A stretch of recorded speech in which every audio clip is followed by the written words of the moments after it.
This morning, San Antonio police are investigating a shooting case that involves multiple scenes. Police say it all started on the city's south side on Pleasanton Road last night, not far from Division Avenue. A woman in her 50s called police for help, saying she was shot. She's now at the hospital with possible life-threatening injuries.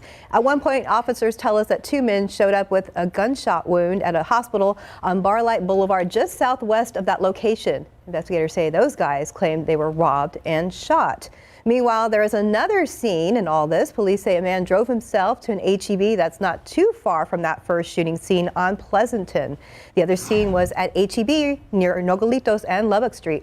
Police say a man who had been shot drove himself there before calling police. He was also taken to the hospital. So in total, 4 people were shot with 3 shooting scenes that are now under investigation.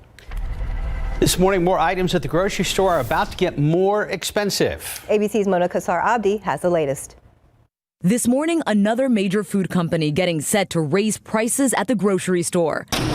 CNN was first to report that Kraft Heinz will increase the cost of dozens of its products, including Velveeta cheese, Maxwell House coffee, Kool-Aid, Capri Sun drinks, and Oscar Mayer hot dogs. The price hikes are expected this spring, around the same time the Federal Reserve has signaled it will raise interest rates in hopes of fighting inflation. The Fed's come around to the view that these price pressures are going to remain elevated much longer than they had initially anticipated. The increase will make borrowing money more expensive on everything from mortgages to cars to credit card bills. Rates have been near zero since early in the pandemic, but with consumers now eager to spend, the Fed hopes the interest rate increase will slow the economy. In light of the remarkable progress we've seen in the labor market, the economy no longer needs sustained high levels of monetary policy support. Fed Chair Jerome Powell also hinting rates will likely go even higher. Some analysts now expect up to 5 rate hikes this year. I think there's quite a bit of room to raise interest rates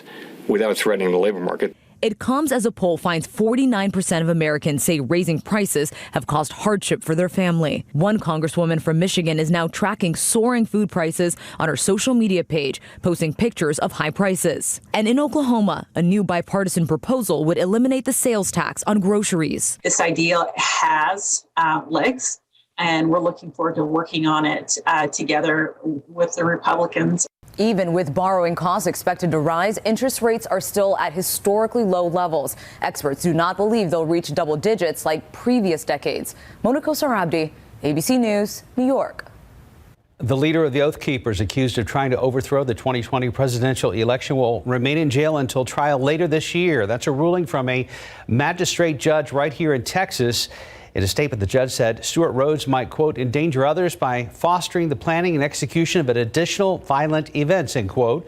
Rhodes is one of the suspects charged with sedition and conspiracy in connection with the January 6th riot on the nation's capital. He will be allowed to testify to Congress under a House Select Committee subpoena. Rhodes has pleaded not guilty. President Joe Biden has signed an executive order changing the way sexual harassment and assault cases are prosecuted in the U.S. military.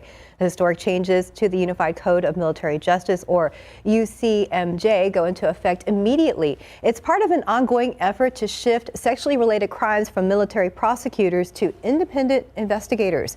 It comes after the brutal murder of Army Specialist Vanessa Guillen at Fort Hood back in 2020. The Army says she was sexually harassed by a superior before her violent death. The suspect killed himself before being taken into custody.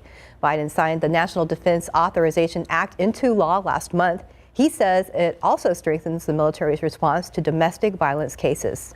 The man accused of fatally shooting Harris County Corporal Charles Galloway has been officially denied bond. Oscar Rosales appeared before court officials in Houston late last night. Rosales, who had been on the run since Sunday, was charged with capital murder. He was found in Ciudad Acuña yesterday, right across the border from Del Rio. The arrest made through a joint effort of Mexican authorities and the Gulf Coast Violent Offenders Task Force.